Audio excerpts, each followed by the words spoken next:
is a totally deep hole.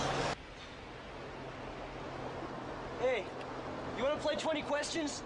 Okay, I got one. Are you a mineral? Yeah. Are you a tank? Whoa, yeah! Good one!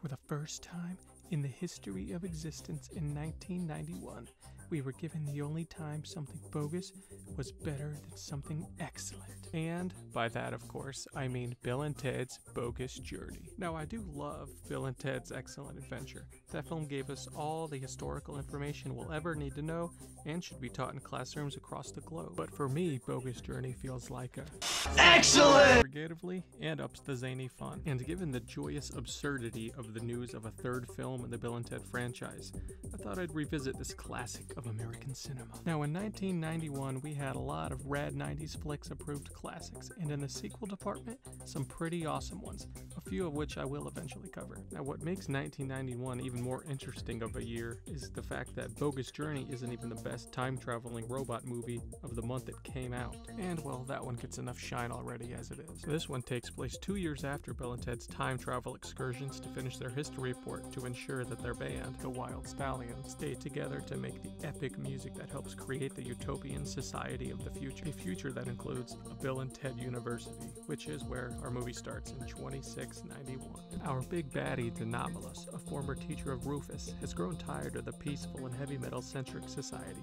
decides to change the past by creating his own Bill and Ted robots to send back in time to kill the real Bill and Ted. Back in the present time, Bill and Ted still haven't amounted to much music-wise, and to basically beg their way into the upcoming Battle of the Bands. But all is not grim. Bill and Ted do get engaged to their medieval English babes. I don't want to spoil everything, so I'll just mention the evil Bill and Ted robots show up to thwart our protagonist's musical endeavors, and it gets weird and is a pretty hilarious good time. Everything you loved from Bill and Ted's Excellent Adventure is mostly here, except the fact that there's very little time travel shenanigans, but they make up for that with more awesome air guitar riffs.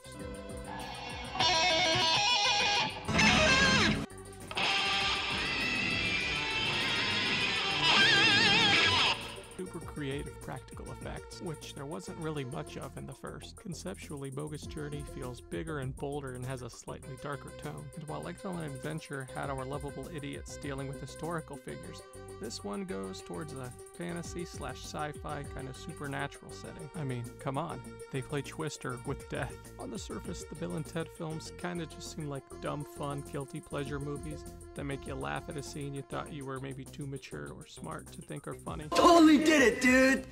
I totally possessed my dad. But I think that's just part of the subtle brilliance of the laid-back performances of Alex Winter and Keanu Reeves in a script that feels like it was written by some guys that just want to have a good time. And I do believe it's simply funnier than the previous film, as sinful as it may be to say that. At just over 90 minutes, there's a lot packed into this, and it doesn't drag or lull in any scenes. I think you'll get a lot more laughs out of this than you ever expected you would. I'm telling you, my dudes, you will have a smile on your face throughout this entire movie. It's a shame this one isn't mentioned as much because it's a top-notch sequel, so hopefully you all check this one out in preparation for Bill and Ted Face the Music. And with the climate of the world today, I think we all need some Bill and Ted in our lives. And if you somehow liked this video, leave a like and subscribe. And maybe leave a suggestion for some films you think maybe I should cover at some point.